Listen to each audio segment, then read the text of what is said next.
10 তলা বিল্ডিং এর চাইতে 10 শতক কৃষি জমির দাম কয়েক গুণ বেশি হবে। খুব বেশি না, আর 2টা বছর দেখেন, আজকে তেল বন্ধ হয়েছে, কাল চাল ডাল সবজি বন্ধ হওয়া অবিশ্বাস্য কিছু না। নিজেকে টিকিয়ে রাখতে কৃষির বিকল্প নেই। মনে রাখবেন, যদি আগামীতে কৃষি জমির দাম বাড়ে তাহলে কৃষক হবে পৃথিবীর মহামূল্যবান সম্পদ।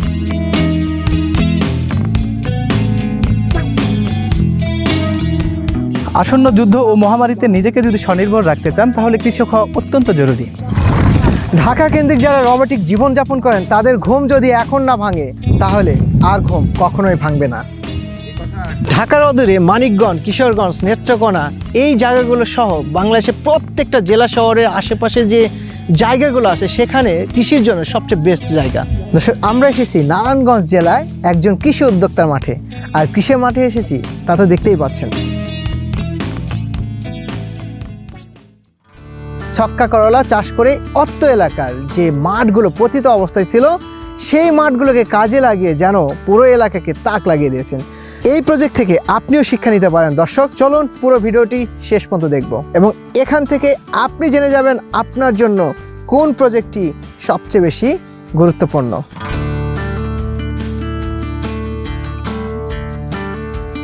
কৃষিকাজ করতে গেলে চ্যালেঞ্জের কোনো শেষ নেই। দেখা যাচ্ছে যে আমি উৎপাদন করতে গেলে এটার মূল্য পড়ছে 5 টাকা, বাজার পাচ্ছি 2 টাকা, তাহলে তো আমার লসের সম্মুখীন। আবার দেখা যাচ্ছে ঝড় বৃষ্টির কবলে পড়তে হয়, রোগবালার কবলে পড়তে হয়, বিশাল একটা চ্যালেঞ্জ। এই চ্যালেঞ্জগুলা মোকাবেলা করার পরেই ভালো একটা ফলাফল আসে।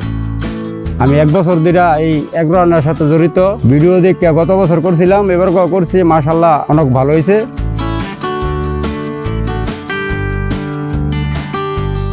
এই যে আমাদের সাথে চাষাবাদে কতদিন যাবত? আজকে বেশি দিন না, 1 বছর 2025 থেকে শুরু করছি। 25 থেকে? হ্যাঁ। কিভাবে এটা যুক্ত হওয়া হলো? যুক্ত হচ্ছে যে ওই যে আমাদের যে রাতিন ভাই আছে কদম তারা যাকু, ওনাকে দেখা ভিডিও দেখা তারপর উদ্যোগ নেওয়া। বাহ, চমৎকার। কি প্রথম উদ্যোক্তা কি ছিল?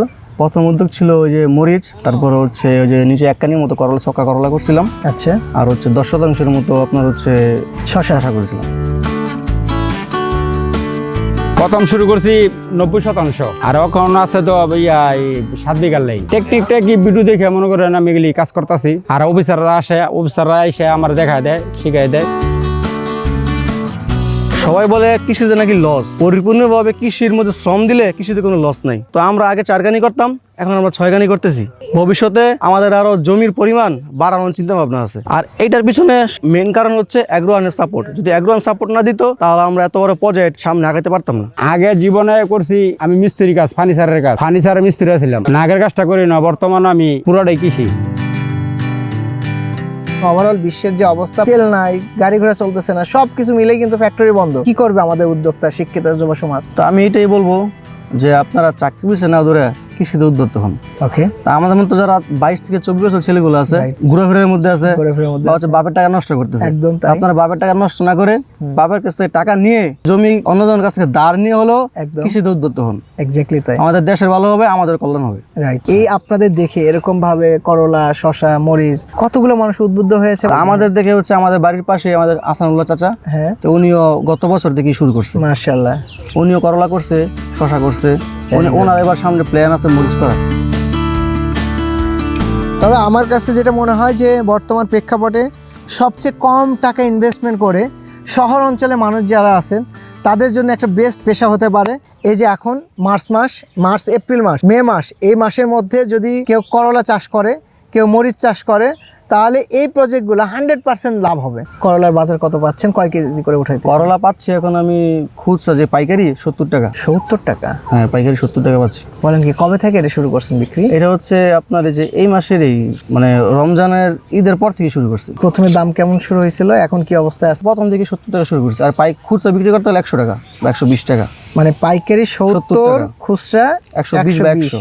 মাশাআল্লাহ। এই যে ছক্কা করলা প্রজেক্ট করছেন, এখন কত 30 শতক জমিতে? 30 শতক। 30 শতাংশে কত টাকা খরচ হইলো? এই খরচের পরে এখন ইনকামটা কেমন আসতেছে? ইনকাম আমার হচ্ছে দৈনিক 7-8 হাজার টাকা আসতেছে এখন এই মুহূর্তে। দৈনিক এই মুহূর্তে। শুরুতে ইনভেস্টমেন্ট কত ছিল, রিটার্নটা কেমন আসছিল, আর পরবর্তীতে আপনার এই যে স্টিল নাও যেটা আছে এখানে কি অবস্থা একটু বলেন। ফার্স্টে তো ইনভেস্ট একটু মোটামুটি হয়েছিল, তারপর ওইটা হচ্ছে আপনার এই ব্যাক আসছে। তো এখন যে আমি করতেছি, এখন হচ্ছে ফার্স্টে 2 লাগতো 10 টাকা, এখন লাগতেছে আমার 4 টাকা। কারণ হচ্ছে যে ফার্স্টে তো আমার সবকিছু কিনতে হয়েছে, কিন্তু নেট, বাঁশ, রাইট, সবকিছু। এখন তো ফার্স্টে যে আমি নেট দিয়ে কাজ করছি, এখন ওই নেটটা দিয়ে আমি কাজ করতেছি। আচ্ছা, হ্যাঁ, নেটগুলো সহজে নষ্ট হয় না, এই নেটগুলো না? আচ্ছা, এটা তো 2 বছরে 3 বছরে নষ্ট হয় না? না, তো এরকম কিছুই হয় না, 1 কিছুই বছর হয় না। রানিং চলতেছে, 2 বছর রানিং চলতেছে এটা। বাহ, চমৎকার। মরিচে কেমন পাইছেন? মরিচে পাইছি আলহামদুলিল্লাহ। তাই না? একের অধিক।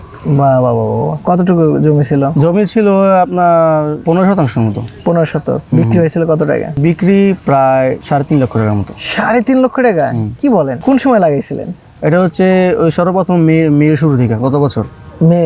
হ্যাঁ। মে থেকে শুরু? মে 27 তারিখে শুরু করছিলাম। মে 27, তার মানে এই বছর একটা চান্স আছে। হ্যাঁ হ্যাঁ হ্যাঁ। মে 27 থেকে June, July, August, September, October পর্যন্ত গেছে নাকি? অক্টোবর নভেম্বর পর্যন্ত বিক্রি করছি। নভেম্বর পর্যন্ত বিক্রি হয়েছে। তারপরে কি করলেন? আমি মালচিনি উঠাইয়া হ্যাঁ, ওই বেডের মধ্যে কিছু রিপেয়ারিং কাজ করছি, সারটার ফলাইছি, ওকে, দিয়ে আবার করলা। আবার করলা। কোন করলা জাত এটা? এটা সক্কা। সক্কা করলা। কেমন? আলহামদুলিল্লাহ। এরকম নতুন উদ্যোক্তা হয়েও শাওনের মতো তারা যদি লাখ লাখ টাকা ইনকাম করতে পারে এই প্রজেক্ট করে, সো আপনাকেও আমি বলছি যে যারা হতাশার মধ্যে আছেন, ইয়াং যুব সমাজ অথবা যারা চাকরি নিয়ে ভীত, ক্যারিয়ার নিয়ে ভীত, তারা একবার নামেন। সর্বোচ্চ সাপোর্ট দেবে এগ্রন আপনাদেরকে। সবাইকে নতুন কোনো ভিডিও দেখার জন্য আমন্ত্রণ জানিয়ে শেষ করছি আজকের ভিডিও। অবশ্যই লাইক, কমেন্ট, শেয়ারের মাধ্যমে আমাদের সাথেই থাকবেন।